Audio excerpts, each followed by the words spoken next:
타오에 다시 오신 것을 환영합니다. अब ये तो पक्का हो गया कि सैरी अभी भी साउथ कोरिया में ही है और वो भी जियोंग के घर पर। वो बचने के लिए उसके सामने एक्टिंग करना शुरू कर देती है। सैरी को लगता है कि नियति भी उन्हें एक साथ मिलाना चाहती है। इसका कुछ ना कुछ तो मतलब है। उसे लगता है कि जियोंग है तो एक लड़का ही जो उसकी अदाओं के जाल में तितली की तरह फंस जाएगा। पर जियोंग तो ये सोच रहा है कि वो ना चाहते हुए भी एक घुसपैठी की मदद क्यों कर रहा है। वो उससे आंखें तक नहीं मिलाता, बल्कि जियोंग के पास तो दो रास्ते हैं, या तो वो सैरी को पुलिस के हवाले कर दे या फिर उसे यहीं खत्म कर दे। उजाला होने के बाद सैरी खुद को साफ करती है। उसे अपना मुंह धोने के लिए फेस वॉश चाहिए, पर जियोंग ने तो पूरी मेहनत करके उसके लिए पेट भर के टेस्टी खाना रेडी कर दिया। पर जब वो सैरी के सामने खाना रखता है तो ना जाने क्यों वो पहला निवाला जियोंग को खिलाने की कोशिश करती है, ये कहते हुए कि घर वालों को पहले खाना खिलाना उसके देश का रिवाज है। जियोंग समझ गया कि उसे लग रहा है कि खाने में जहर मिलाया गया है। अब वो अनजान देश में एक्सपेक्ट भी क्या कर सकती है।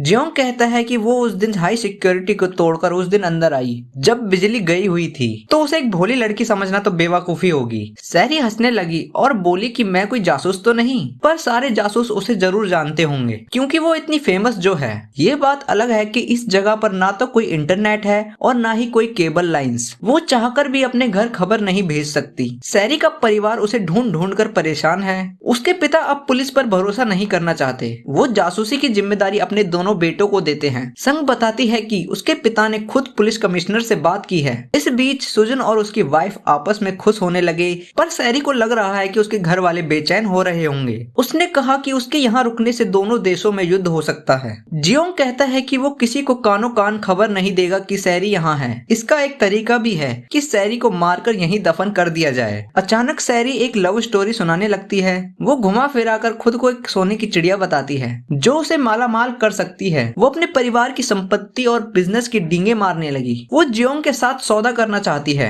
लेकिन इस बार तो जियोंग ने उससे खाना भी वापस ले लिया। तभी उसके घर पर शराबी साथी आता है जो खिलखिलाते हुए कहता है कि जिस लड़की को वो ढूंढ रहे थे वो माउंटेन पर मारी जा चुकी। उसने जियोंग की एक नहीं सुनी और कहने लगा कि अगर ये खबर गलत निकली तो वो खुद अपना सर कलम कर देगा। अंदर आकर वो सारी लापरवाही के किस्से सैरी के सामने उगल देता है। अब वो उनकी दुखती रग जानती है। सैरी को देखते ही उनका जोश ठंडा पड़ गया। सारी बात सुनने के बाद भी सैरी किसी को समझा नहीं पा रही है कि वो जासूस नहीं है। वो शराबी सैरी के मुंह पर उसे जिंदा दफनाने की बात करता है। उनकी सेना दुश्मनों पर रहम नहीं करती। अब सैरी उनकी दुखती रग भी जानती है। जब दूसरी बार गेट बजता है तो जियोन एक और बात अपने साथियों के मुंह से अनजान लड़की की मौत की खबर सुनता है। लेकिन तभी सैरी वहां आकर खुद को एक्सपोज करते हुए उन सबका नाम लेकर उनकी गलतियां गिनवाने लगती है। वो चाहती है कि उसे वहीं छोड़ दिया जाए जहां वो आसमान से टपकी थी, मगर अब कैप्टन और बाकी सब वहां नहीं जा सकते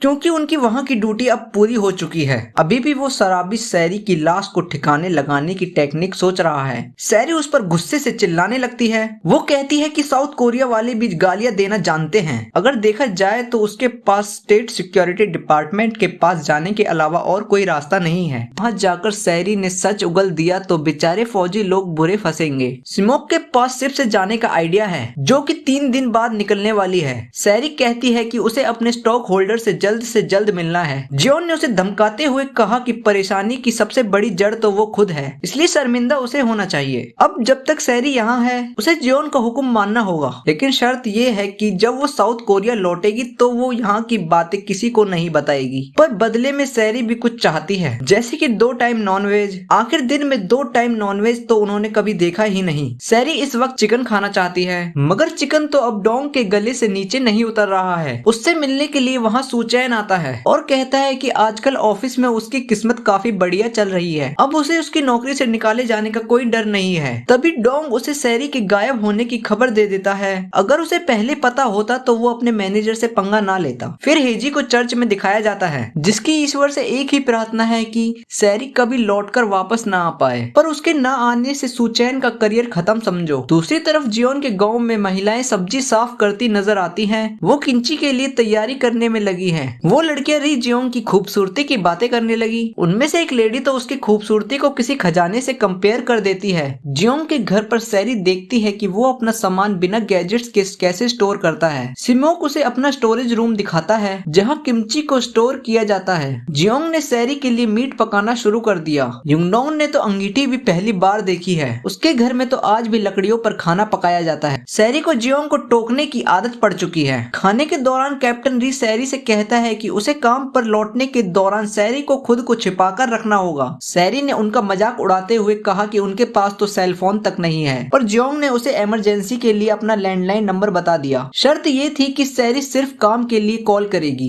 पर जियोंग के पास लगातार आते फोन उसे फ्रस्ट्रेट कर रहे हैं। सैरी को नहाने के लिए सारी सुविधाएं चाहिए। सैरी जियोंग के दिए गए इंस्ट्रक्शंस को फॉलो करते हुए बाथ बैग से एक पर्सनल सोना बाथ बना लेती है, पर वो रोज इतनी मेहनत नहीं कर पाएगी। एक फोन जियोंग के पास और आता है जो उसे कल हुए हादसे के बारे में खबर देता है। उन्हें लगता है कि सीक्रेट डिपार्टमेंट के पास जरूर इसके बारे में जानकारी होगी, इसलिए जियोंग सीधा जनरल किम के पास जा पहुंचा, जहां ऑफिस में म्योंग सॉक भी था। वो उसे साउथ कोरिया की स्टिक कॉफी ऑफर करता है, पर जियोंग ने कहा कि वो जरूरी काम से यहाँ आया है। वो पूरे हादसे के बारे में बताकर पूरी जांच करना चाहता है, क्योंकि ऐसी दुर्घटना पहली बार नहीं हुई है। उसके जाने के बाद किम बताता है कि जिंग अकड़ू होने के साथ उनसे अनजान भी है, क्योंकि उसके परिवार के बारे में उन्हें ज्यादा कुछ मालूम नहीं। किम बताता है कि एक नया अकाउंट आया है जो कि सुएंग जुन ही है। वो पैसे देकर नॉर्थ कोरिया में कुछ दिनों के लिए छिपना चाहता है, जिसके लिए उसने च्योल की मदद ली। च्योल उन्हें हर प्लान के बारे में जानकारी देता है, जिसमें से सुयोंग को सबसे महंगा स्वीट पसंद आया, जिसमें 5 स्टार सर्विस के साथ उसकी सिक्योरिटी के लिए बॉडीगार्ड्स तक को रखा जाएगा।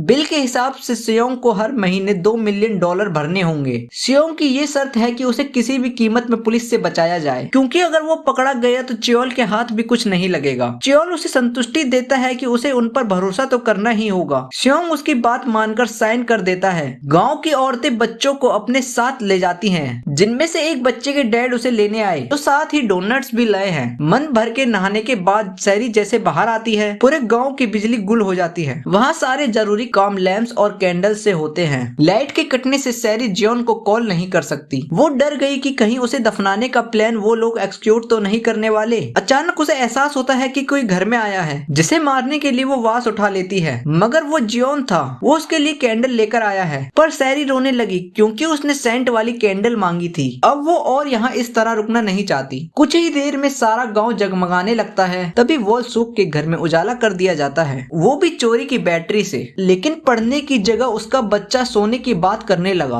वुल सुक जब अपने हस्बैंड के प्रमोशन के बारे में पूछती है, तब वो नशे में कहता है कि वुल को कर्नल की बीवी को मक्खन लगाना होगा। जब वुल वहाँ पहुंची तो ओजियम वाला मालकिन की बिजली के लिए जनरेटर चला रहा है। संग को एक्सरसाइज करते देख हाईजी वहाँ आ जाती है और कहती है कि उसे लगता है कि युन ने सैरी को यूं ही वारिस बनाने की बात कर दी थी। उसके हिसाब से बड़े बेटे यानी सुजन को ही सारी संपत्ति मिलेगी। संग तभी न्यूज चला देती है, जिसमें शेयर की तेजी से गिरने की खबर है। सैरी को भी अपने लगाए हुए शेयर्स की बेहद चिंता है। उसने रो रो कर जियोंग को परेशान कर रखा है। उसने सपने में भी नहीं सोचा होगा कि वो एक अजनबी के सामने इस तरह आंसू बहा रही होगी। जियोंग कैंडल बुझाकर उसे विश्वास दिलाता है कि जल्द ही सब ठीक हो जाएगा। जियोंग अपने प्योयान जाने के बारे में भी उसे बता देता है। जाते वक्त उसने कहा कि ये भी हो सकता है कि शायद वो कभी लौटे ही ना। सैरी जियोंग से उसका नाम जानना चाहती थी ताकि उसका एहसान उतार सके, मगर जियोन ने उसे किसी को कुछ भी बताने से मना किया है। जियोन ने किसी तरह सैरी के लिए उसके स्किन केयर प्रोडक्ट्स का इंतजाम कर दिया। असल में उसने ये सब ब्लैक मार्केट से खरीदा है। जियोन की लाई हुई दवा से सैरी खुद का इलाज करती है। उसने सोचा कि काश ये सब सपना होता और वो जाग जाती। अचानक सैरी को सपने में आने लगा कि वो एक मुलायम गद्दे पर आराम कर रही है। वो उठकर किसी बच्चे की तरह घर में चारों ओर घूमने लगती, ये कहते हुए कि अच्छा हुआ कि उसका सपना खत्म हुआ। ना चाहते हुए भी सैरी को सच्चाई में वापस लौटना पड़ा।